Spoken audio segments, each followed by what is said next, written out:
മക്കളെ, welcome back to xylem learning. നമ്മൾ ഇന്ന് ഡിസ്കസ് ചെയ്യാൻ പോകുന്നത് human resource development in India അഥവാ മാനവ വിഭവശേഷി വികസനം ഇന്ത്യയിൽ എന്ന് പറഞ്ഞാൽ നമ്മുടെ മൂന്നാമത്തെ ചാപ്റ്റർ നിന്നായിരിക്കും നിങ്ങൾക്ക് പരീക്ഷയ്ക്ക് ഏകദേശം 12 മാർക്ക് വരെ ക്വസ്റ്റ്യൻ ഉണ്ടായിരിക്കും. ആ 12 മാർക്ക് ഏറ്റവും കൂടുതലായിട്ട് വരാൻ ഏറ്റവും കൂടുതൽ ചാൻസസ് ഉള്ള ക്വസ്റ്റ്യനുകളാണ് ഇന്ന് ഞാൻ ഡിസ്കസ് ചെയ്യാൻ പോകുന്നത്. സോ മക്കളെല്ലാവരും റെഡി ആണല്ലോടാ? യെസ്, റെഡി ആണെന്നുണ്ടെങ്കിൽ ഫസ്റ്റ് ആയിക്കാണ് വരാൻ പോകുന്ന ഒരു ക്വസ്റ്റ്യൻ ഇതായിരിക്കാനാണ് സാധ്യത. Explain the different levels of human resource development. മാനവ വിഭവശേഷി വികസനത്തിന്റെ വിവിധ തലങ്ങൾ ഏതെല്ലാം, ഡിഫറെന്റ് ലെവൽസുകൾ ഏതൊക്കെയാണെന്നുള്ള ക്വസ്റ്റ്യൻ ചോദിച്ചാൽ വളരെ ഇമ്പോർട്ടന്റ് ആണ്. ഒരുപാട് പ്രാവശ്യം റിപ്പീറ്റ് ചെയ്ത് ക്വസ്റ്റ്യൻ ചോദിച്ചിട്ടുള്ളതാണ്. സോ അതുകൊണ്ട് തന്നെ അതിൽ എഴുതി വെക്കേണ്ടത് ഒന്നാമത്തെ ഒന്നാണ്. എന്ന് വെച്ചാൽ നമ്മളെന്ന് പറഞ്ഞ ഒരു വ്യക്തിയെ ഡെവലപ്പ് ചെയ്യാൻ വേണ്ടി നമ്മൾ ആദ്യം തീരുമാനിക്കേണ്ടത് നമ്മളാണ്. Individual take effort to develop their own skill. സ്വപരിശ്രമത്തിലൂടെ കഴിവുകൾ വികസിപ്പിച്ചെടുക്കാം. നമ്മൾ തന്നെ നമ്മുടെ കഴിവിനെ വികസിപ്പിച്ചെടുക്കാൻ വേണ്ടി ട്രൈ ചെയ്യണം. അതുപോലെ തന്നെ second one, family create better environment for the development of the potential of individual. കുടുംബം അതിനാവശ്യമായിട്ടുള്ള സാഹചര്യങ്ങൾ എന്ത് ചെയ്യണം? ഒരുക്കി കൊടുക്കണം. ഒരു വ്യക്തിക്ക് അതിനുള്ള ഡെവലപ്പ് ചെയ്യാനുള്ള എല്ലാ ആവശ്യമായ സാഹചര്യങ്ങളും കുടുംബം ഒരുക്കി കൊടുക്കണം. മൂന്നാമത്താണ് various institution and agencies provide facilities for education and training. സ്ഥാപനങ്ങളും ഏജൻസികളും പരിശീലനം, പഠനം എന്നിവയ്ക്കുള്ള സാഹചര്യങ്ങൾ ഒരുക്കി കൊടുക്കുക. നമ്മൾ നന്നാവാൻ തീരുമാനിച്ചു, കുടുംബം നമ്മൾ നന്നാക്കണം തീരുമാനിച്ചു, അതിനുള്ള സ്ഥാപനങ്ങളൊക്കെ റെഡിയായി. ഏറ്റവും അവസാനത്തെ ഡ്യൂട്ടിയാണ് is the duty of the nation. Nation should be provide the basic facilities for them. അവർക്ക് ആവശ്യമായിട്ടുള്ള സൗകര്യങ്ങളെല്ലാം ചെയ്തു കൊടുക്കേണ്ടത് ആരാണ്? രാജ്യമാണ്, അഥവാ രാജ്യമാണ്. സോ ഈ 4 പോയിന്റുകളാണ് ആക്ച്വലി നമ്മൾ എന്ത് ചെയ്യാനുള്ളത്, പഠിക്കാനുള്ളത്. സോ 4 പോയിന്റുകൾ പഠിച്ചു വെക്കണം. പരീക്ഷയ്ക്ക് എന്തായിരിക്കും ക്വസ്റ്റ്യൻ ഉണ്ടായിരിക്കുക? ഡിഫറെന്റ് ലെവൽസുകളായിരിക്കും ക്വസ്റ്റ്യൻ ഉണ്ടായിരിക്കുക. എന്നാൽ അടുത്തായിക്കാണ് ഈ ചാപ്റ്ററിൽ വരാൻ ഏറ്റവും കൂടുതൽ സാധ്യതയുള്ള അടുത്തൊരു ചോദ്യമാണ് ഈ ഒരു ചോദ്യം എന്ന് പറയുന്നത്. ഇന്ത്യ വിദ്യാഭ്യാസ രംഗത്ത് നടപ്പിലാക്കിയ പദ്ധതികൾ ഏതൊക്കെയാണെന്നുള്ളത്. Project implemented by develop education and skills. അതിൽ ഏറ്റവും കൂടുതൽ ഇമ്പോർട്ടന്റ് ആയിട്ട് ശ്രദ്ധിക്കേണ്ടതാണ് ICDS എന്ന് പറയുന്ന ഇന്റഗ്രേറ്റഡ് ചൈൽഡ് ഡെവലപ്മെന്റ് സ്കീം. എപ്പോഴും പരീക്ഷയ്ക്ക് റിപ്പീറ്റ് ചെയ്ത് ക്വസ്റ്റ്യൻ ചോദിക്കുന്നത് ഈ ഭാഗത്ത് നിന്ന് തന്നെയാണ് ഉണ്ടാവാറില്ലേ. ഈ ICDS ആലോചിക്കുന്ന സമയത്ത് നമ്മൾ ഏത് ആലോചിക്കുക? ഇതാ അറിയോ? അംഗനവാടി ആലോചിക്കാൻ മതി. നമ്മളൊക്കെ അംഗനവാടി പോയിട്ടില്ലടാ. യെസ്, അംഗനവാടി ചെയ്യുന്ന കാര്യങ്ങൾ എന്തൊക്കെയാണ്? അത് തന്നെയാണ് ഈ പറയുന്നത്. To ensure integrated development children up to 6 years. 6 വയസ്സ് വരെയുള്ള കുട്ടികളുടെ സമഗ്ര വികസനം. കുട്ടിക്ക് വിദ്യാഭ്യാസം മാത്രം കിട്ടിയാൽ പോരാ, കുട്ടിയുടെ ഉറക്കമായിക്കോട്ടെ, കുട്ടിയുടെ ആരോഗ്യമായിക്കോട്ടെ, എല്ലാം തന്നെ അവർ ശ്രദ്ധിക്കും. മാത്രമല്ല provide health care pregnant and lactating woman. ഗർഭിണികളുടെയും മുലയൂട്ടുന്ന അമ്മമാരുടെയും ആരോഗ്യ പരിപാലനം. നമ്മുടെ അംഗനവാടിയിൽ നിന്ന് നമുക്ക് അമൃതം പൊടി കാര്യങ്ങളൊക്കെ തരാറില്ലേ?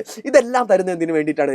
ഇതിന്റെ ഭാഗമായിട്ടാണ് സംയോജിത ശിശു വികസന പദ്ധതി. ഇതിന്റെ ലക്ഷ്യങ്ങൾ പരീക്ഷയ്ക്ക് ചോദിക്കുകയെ ഇമ്പോർട്ടന്റ് ആണ്, എഴുതണം. അതേസമയം രണ്ടാമത്താണ് SSC അഥവാ സമഗ്ര ശിക്ഷാ അഭിയാൻ. ഇത് നമ്മുടെ പരീക്ഷയ്ക്ക് എഴുതാണെന്നുണ്ടെങ്കിൽ അതിന്റെ എല്ലാം മുകളിൽ കാണുന്നതാണ് സമഗ്ര ശിക്ഷാ അഭിയാൻ എന്നുള്ളത്. ആദ്യം അതുണ്ടായിരുന്നത് RMSC ആയിരുന്നു, അഥവാ രാഷ്ട്രീയ മാധ്യമിക് ശിക്ഷാ അഭിയാനായിരുന്നു.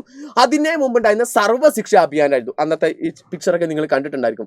ലുട്ടാപ്പി രാജു കുന്തത്ത് പോകുന്ന മാതിരി എന്താണ്, ലുട്ടാപ്പിന്റെ കുന്തത്ത് പോകുന്ന മാതിരി ഇവിടെ ഈ പോകുന്ന പിക്ചറൊക്കെ കണ്ടിട്ടില്ല.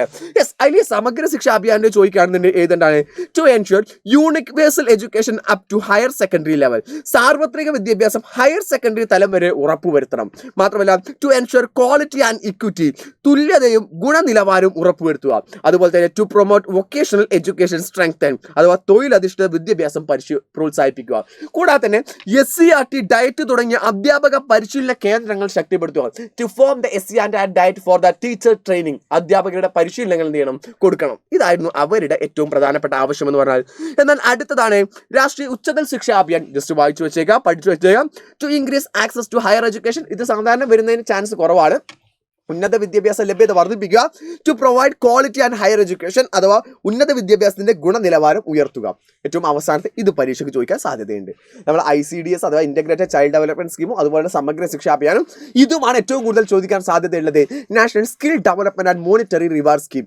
അതിന്റെ കാര്യം എന്താ വെച്ചാൽ to improve working skills of youth. യുവജനങ്ങളുടെ തൊഴിൽ നൈപുണ്യങ്ങൾ മെച്ചപ്പെടുത്തുക. മാത്രമല്ല ensure availability of people with employable skills. തൊഴിൽ വൈദഗ്ധ്യം നേടിയവരുടെ ലഭ്യത ഉറപ്പുവരുത്തുക. ഇവരുടെ എല്ലാം ലക്ഷ്യങ്ങൾ, ഗോൾസുകൾ പരീക്ഷയ്ക്ക് ചോദിക്കാൻ ഏറ്റവും കൂടുതൽ സാധ്യതയുണ്ട്. അതേപോലെ തന്നെ ഏറ്റവും കൂടുതൽ സാധ്യതയുള്ള ഒരു ചോദ്യമാണ് ഇത്. What are the problems faced by the Indian education sector.